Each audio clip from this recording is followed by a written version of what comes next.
আজকে আমি যে রেসিপিটা দেখাবো সেটা হচ্ছে মাছের মাথা দিয়ে আমুর চা। তাতে লাগছে আমার মাছের মাথা, লবণ হলুদ মাখানো, মিষ্টি কুমড়া, মিষ্টি আলু, পটল, বেগুন, আলু আর আমড়া। তার মধ্যে সম্বাসের জন্য আমরা রেখেছি পেঁয়াজ, মশলার মধ্যে হলুদ, লঙ্কার গুঁড়ো চা চামচের হাফ চামচ, জিরের গুঁড়ো হাফ চামচ, ধনের গুঁড়ো হাফ চামচ, কাশ্মীরি লঙ্কার গুঁড়ো হাফ চামচ, সামান্য একটু আমার টমেটো কাটা, আর হচ্ছে এটা মৌরি চা চামচের 1 চামচ মৌরি বাটা, 2 চামচ রাঁধুনি বাটা। এই রাঁধুনি বাটা আর মৌরি বাটা কিন্তু আমার এই তরকারিতে সবচেয়ে মাস্ট মশলা। আর হচ্ছে লবণ। এবার আমার কড়াই আগেই তেল বসিয়ে দিয়েছি, তেল গরম হয়ে গেছে। আমি মাছের মাথাগুলো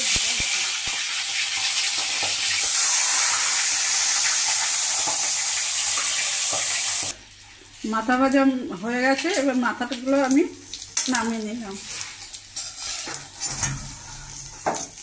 মাথা ভাজার তেলেই আমি একে একে পটল আর বেগুনটা ভেজে নেব।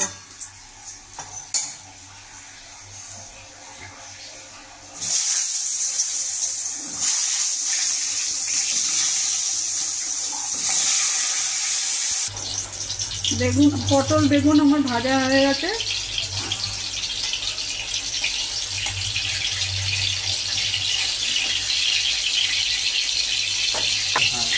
ওই তেলেই আমি পেঁয়াজ ফোড়ন দিয়ে দিলাম।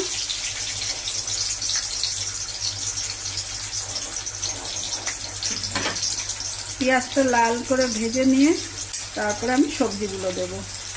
পেঁয়াজ ভাজা হয়ে গেছে, একে একে বাকি সবজিগুলো আমি দিয়ে দেবো।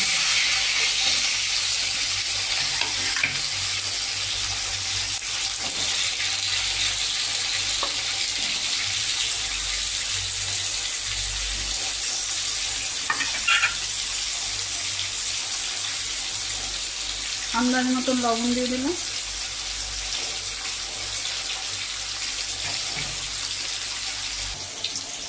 সবজি ভাজা হয়ে এসছে।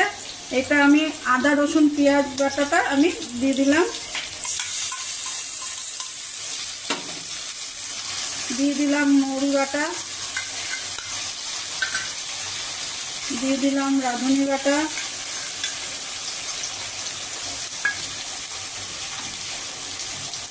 টমেটো কুচিটা দিয়ে দিলাম, হলুদ দিয়ে দিলাম, লঙ্কার গুঁড়ো, জিরের গুঁড়ো, ধনের গুঁড়ো, কাশ্মীরি লঙ্কা।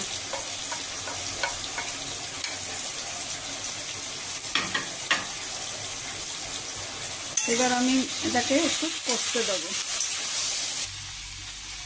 মশলা কষানো হয়ে গেছে। এবার আমি মাথা ভাজা, বেগুন ভাজা, পটল ভাজাটা দিয়ে দিলাম। আমড়াগুলো দিয়ে দিলাম আর 5টা কাঁচা লঙ্কা, চেরা কাঁচা লঙ্কা আমি দিয়ে দিচ্ছি। এটা যেহেতু টক হবে তার জন্য টেস্ট ব্যালেন্স করার জন্য একটু চিনি দিয়ে দিচ্ছি।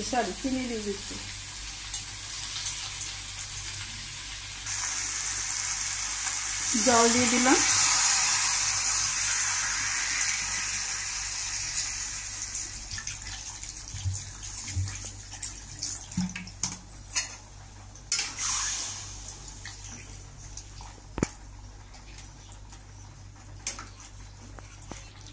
আমার টক ঝাল মিষ্টি মাছের মাথা আর আমুর চা আমার কমপ্লিট। আমি গ্যাসটা অফ করে দিলাম। মাছের মাথা দিয়ে আমুর চা রেডি। এবার